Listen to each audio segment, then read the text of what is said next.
noche se rompió con el estruendo de blindados irrumpiendo en la sierra, un rugido metálico que ahogó los gritos de una fiesta que nunca debió existir.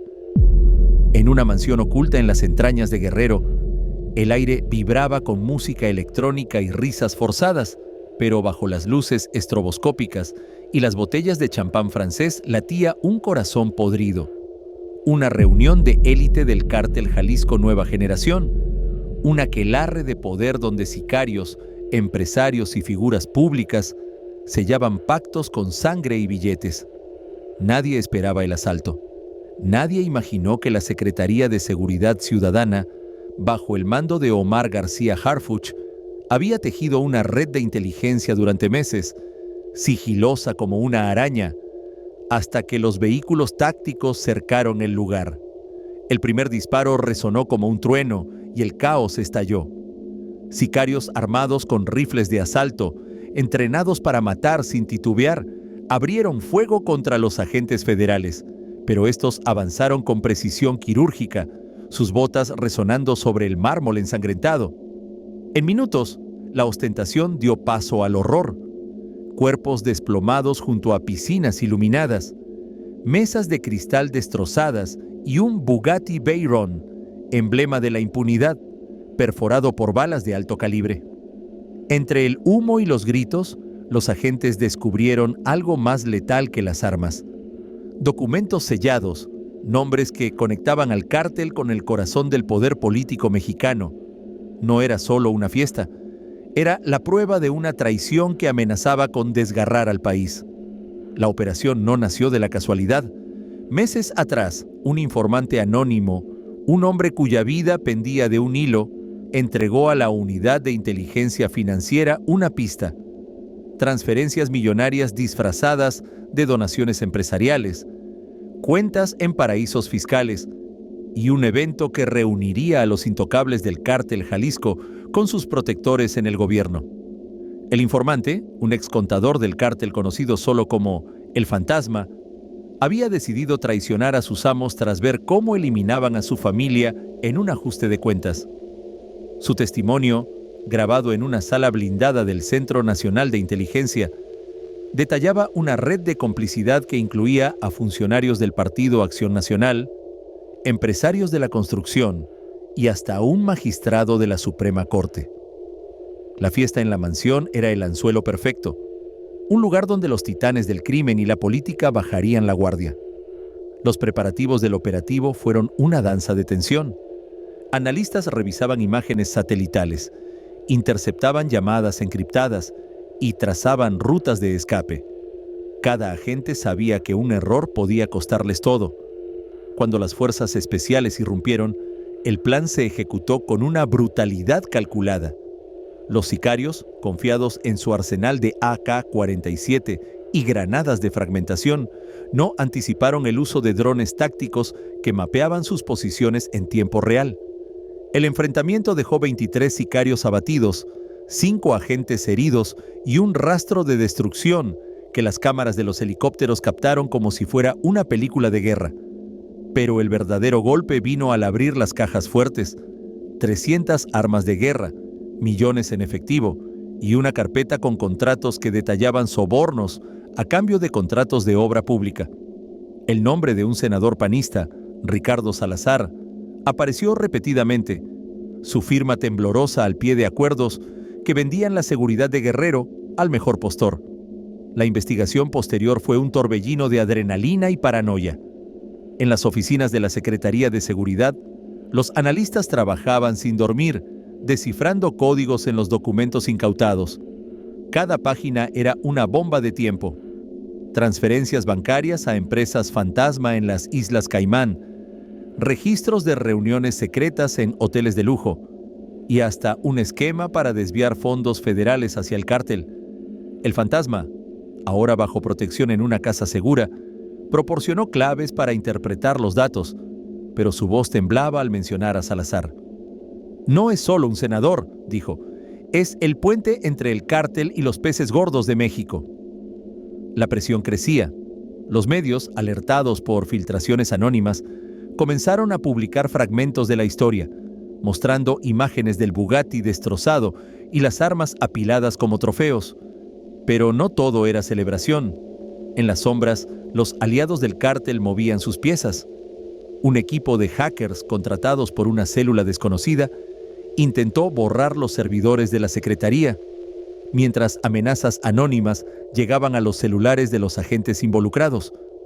Fotos de sus familias, direcciones de sus hogares. García Harfuch, el arquitecto del operativo, se convirtió en el hombre más vigilado del país. Su rostro en cada noticiero, su nombre en la mira de los Vengadores.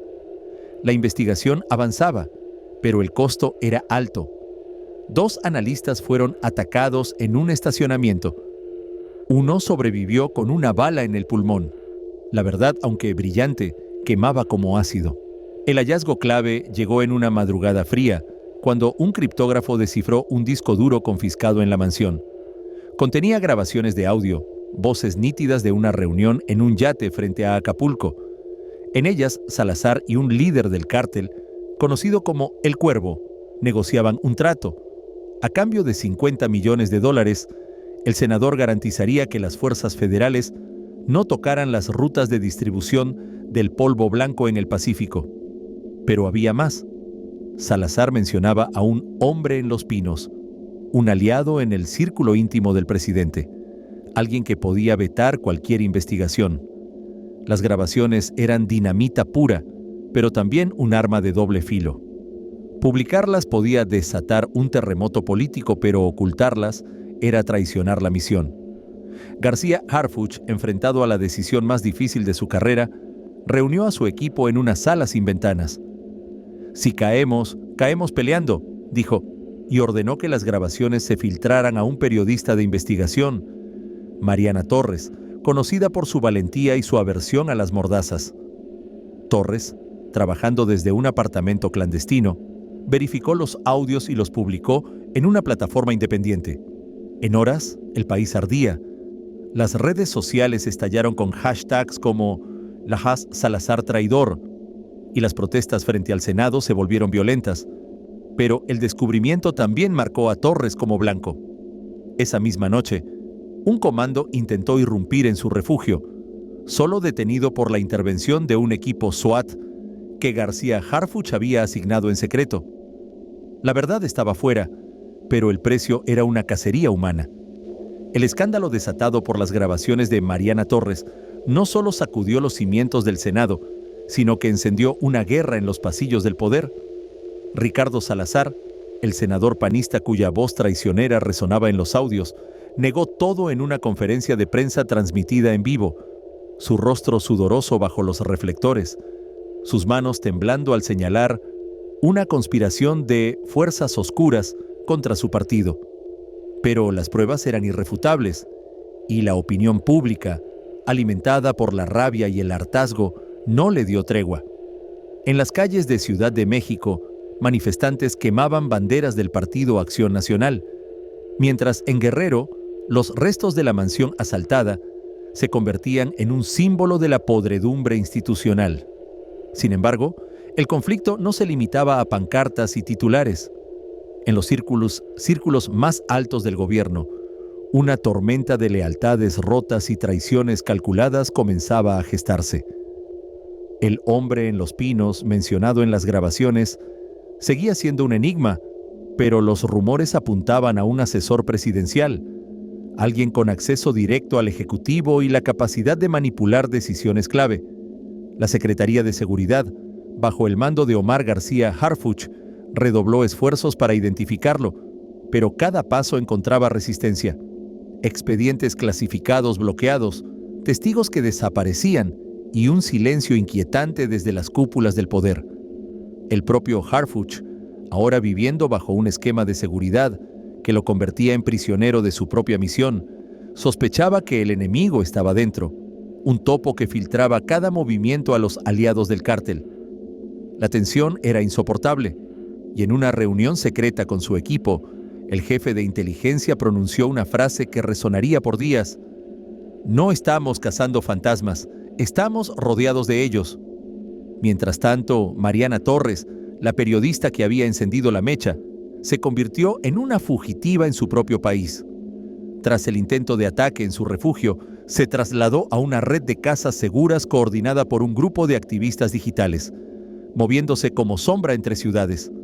Su plataforma, ahora un faro para los indignados, publicaba más revelaciones: correos electrónicos hackeados que detallaban pagos del cártel a jueces locales, videos de reuniones en restaurantes de lujo donde empresarios y sicarios compartían mesa, y un organigrama del cártel Jalisco que incluía nombres de oficiales militares corruptos. Cada publicación era un golpe, pero también un riesgo. Los sicarios del cártel, furiosos por la humillación pública, ofrecieron una recompensa de 10 millones de pesos por su cabeza, y sus aliados en el gobierno comenzaron a presionar para que la fiscalía la acusara de difusión de información clasificada. Torres, sin embargo, no retrocedió. En un mensaje encriptado enviado a Harfuch, prometió seguir hasta que los intocables caigan, aunque me cueste la vida. Pero el conflicto personal no era solo suyo. Harfuch enfrentaba su propio infierno. Su esposa recibió una llamada anónima con una grabación de sus hijos jugando en el parque. Un mensaje claro de que nadie estaba a salvo. La batalla por la verdad se había convertido en una guerra de voluntades, donde cada revelación costaba sangre y cada silencio compraba tiempo. La escalada llegó a niveles internacionales cuando las grabaciones de Salazar y el Cuervo cruzaron fronteras. La DEA, que llevaba años rastreando las rutas del polvo blanco desde México hasta Estados Unidos, exigió acceso a los documentos incautados, mientras que la Interpol emitió alertas rojas contra varios empresarios mencionados en los expedientes. Bancos en Suiza y Panamá congelaron cuentas vinculadas a las empresas fantasma del cártel.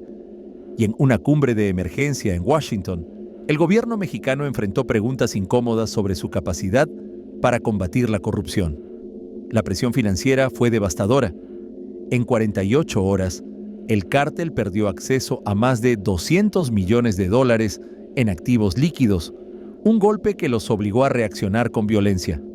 En retaliación, una serie de ataques coordinados sacudió Guerrero y Jalisco. Convoyes de sicarios emboscaron patrullas militares, incendiaron gasolineras y bloquearon carreteras con camiones en llamas. Las imágenes, transmitidas en tiempo real por drones de noticias, mostraban un país al borde del colapso, con civiles atrapados en el fuego cruzado. En una noche particularmente sangrienta, un hospital en Acapulco fue asaltado por un comando que eliminó a un testigo clave bajo protección policial, dejando un mensaje escrito en sangre en las paredes: nadie traiciona al CJ. La comunidad internacional, horrorizada, comenzó a hablar de México como un estado fallido, mientras el gobierno, atrapado entre la presión extranjera y la furia interna, luchaba por mantener el control. Harfuch, en una reunión con el presidente, propuso una estrategia arriesgada: un operativo conjunto con agencias internacionales para desmantelar las células financieras del cártel en Europa y Asia, una jugada que podía exponer aún más la complicidad de funcionarios mexicanos. El cártel Jalisco, herido pero no derrotado, respondió con una ferocidad que nadie anticipó. El Cuervo, el líder cuya voz en las grabaciones lo había convertido en el hombre más buscado, orquestó una contraofensiva desde un búnker oculto en la sierra. Utilizando una red de comunicaciones encriptadas, ordenó a sus lugartenientes intensificar los enfrentamientos en las ciudades clave. En Guadalajara, un mercado fue bombardeado con granadas, dejando 17 muertos y un cráter humeante en el corazón de la ciudad. En Tijuana, un convoy de sicarios atacó una base militar, utilizando lanzacohetes RPG robados de arsenales corruptos. Pero la jugada más audaz fue un intento de eliminar a Harfuch. Durante un traslado en la Ciudad de México, su caravana fue emboscada por un equipo de élite del cártel, armado con rifles Barrett .50 capaces de perforar blindajes. El ataque, captado por cámaras de seguridad, fue una coreografía de violencia. Explosiones coordinadas, francotiradores en azoteas y un diluvio de balas que dejó 3 escoltas muertos y a Harfuch con una herida en el hombro. Milagrosamente, el jefe de seguridad escapó, pero el mensaje era claro: El cártel no solo quería sobrevivir, sino humillar al Estado. En las redes, videos editados por los narcos mostraban la emboscada con música de corridos, glorificando su desafío. El Cuervo, en un audio filtrado, juró hacer llover sangre hasta que las investigaciones cesaran. La sociedad, dividida entre el miedo y la indignación, comenzó a cuestionar si el gobierno podía ganar esta guerra, mientras los aliados del cártel en el poder maniobraban para sabotear la respuesta oficial. El contraataque del Estado fue una operación sin precedentes, diseñada para decapitar al cártel y sus protectores en un solo movimiento. Harfuch, recuperándose en un hospital militar, coordinó desde su cama un plan que combinaba inteligencia, fuerza bruta y presión política. La Secretaría de Seguridad, en alianza con la Marina y la DEA, lanzó una serie de redadas simultáneas en 7 estados, apuntando a los lugartenientes del cártel y sus contactos en el gobierno. En un amanecer sangriento, helicópteros Black Hawk descendieron sobre haciendas, almacenes y oficinas, mientras comandos de élite irrumpían con granadas aturdidoras. En Culiacán, un exgobernador panista fue detenido en su mansión, esposado frente a su familia mientras los agentes confiscaban discos duros y maletines con efectivo. En Monterrey, un banquero ligado a las cuentas del cártel fue capturado en un jet privado a punto de despegar. Los enfrentamientos dejaron un saldo de 42 sicarios abatidos, 15 marinos heridos y un país en vilo, pegado a las transmisiones en vivo. Al mismo tiempo, Mariana Torres, desde su exilio digital, publicó un manifiesto que detallaba cómo el cártel había infiltrado incluso a la Comisión Nacional de Derechos Humanos, sobornando a funcionarios para encubrir desapariciones. La operación, bautizada Martillo de Acero por los medios, no solo desmanteló células operativas, sino que expuso a 19 funcionarios públicos, incluyendo al misterioso Hombre en los Pinos, identificado como un asesor de seguridad que fue arrestado en una redada nocturna. Harfuch, en un mensaje televisado, herido pero desafiante, prometió: «No descansaremos hasta que el último traidor caiga». La nación, por primera vez en meses, sintió un destello de esperanza, pero la batalla final aún estaba por librarse. La operación Martillo de Acero había herido de muerte al cártel Jalisco Nueva Generación, pero el clímax de esta guerra no sería un desfile de victoria, sino una confrontación que pondría a prueba los límites del Estado y la voluntad de quienes lo defendían.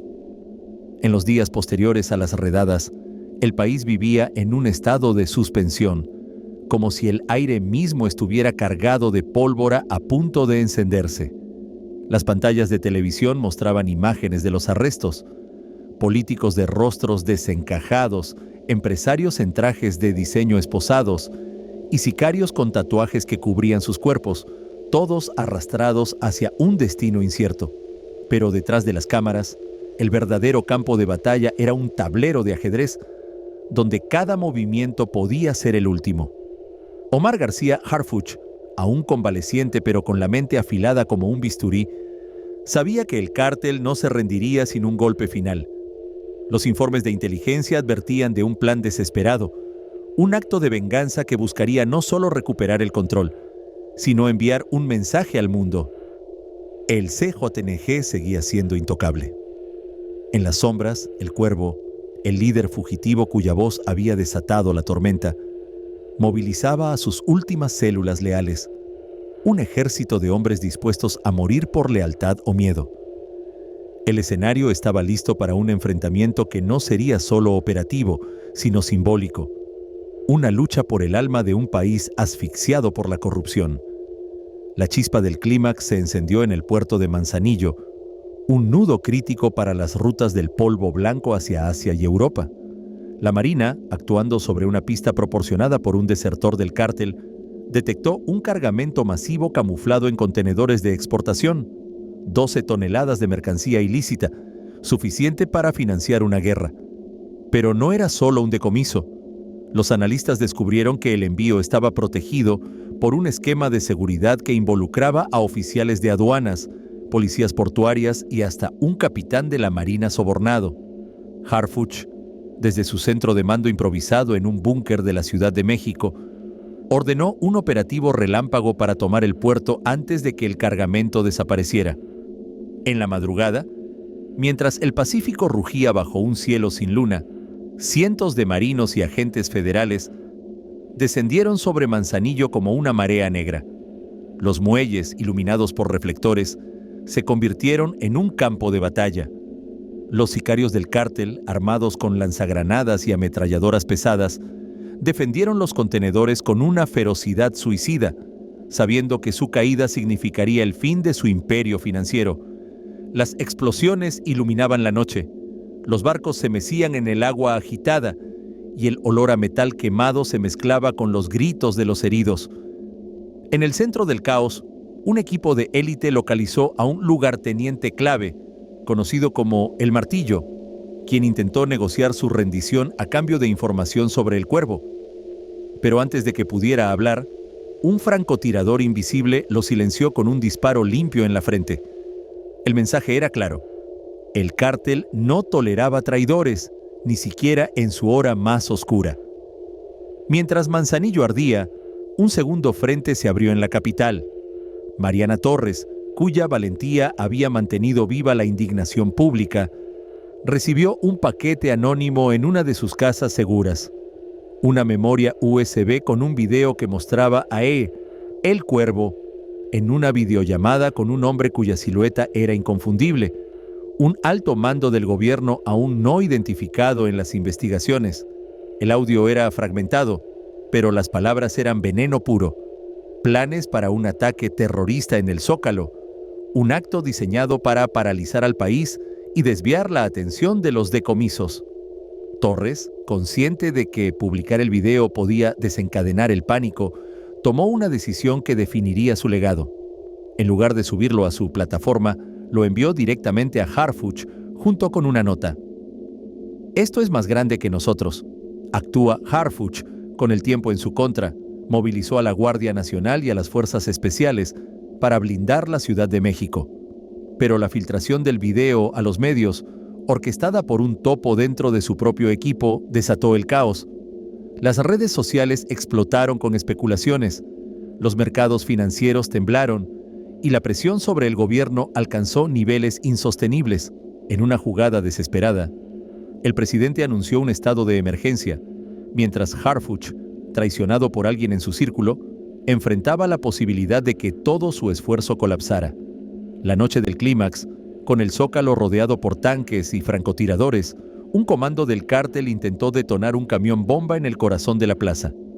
El dispositivo, desactivado en el último segundo por un equipo de desactivación de explosivos, marcó el punto de no retorno. El país contuvo el aliento, pero la guerra no había terminado. El cierre de esta saga no fue un final limpio, sino un reflejo crudo de la realidad que México enfrentaba. En las semanas siguientes, los tribunales se convirtieron en un circo de acusaciones y contraacusaciones. Ricardo Salazar, el senador panista, fue procesado por traición y lavado de dinero, pero su juicio se convirtió en un espectáculo donde sus aliados políticos intentaron desacreditar las pruebas, alegando que eran fabricaciones de un gobierno autoritario. El hombre en los pinos, identificado como el asesor presidencial Miguel Ángel Vargas, se suicidó en su celda antes de testificar, dejando tras de sí un cuaderno con nombres que nunca se hicieron públicos. El Cuervo, el cerebro del cártel, seguía prófugo, su rostro en carteles de "Se busca", que parecían burlarse de las autoridades. Sin embargo, los decomisos en Manzanillo y las redadas de Martillo de Acero habían debilitado al CJNG como nunca antes. Sus rutas financieras estaban congeladas, sus líderes caídos o huidos y sus protectores políticos expuestos. Mariana Torres, agotada pero inflexible, regresó a la luz pública con un libro que detallaba su odisea, donando las ganancias a las víctimas de la violencia. Su última publicación, un ensayo titulado El precio de la verdad, terminaba con una advertencia. Hemos ganado una batalla, pero la guerra vive en las sombras. Harfuch, ascendido a un cargo de mayor influencia, caminaba por un México que lo veía como héroe y villano al mismo tiempo. En una entrevista privada, lejos de los micrófonos, confesó a un colega: «Destruimos una cabeza del monstruo, pero tiene muchas más».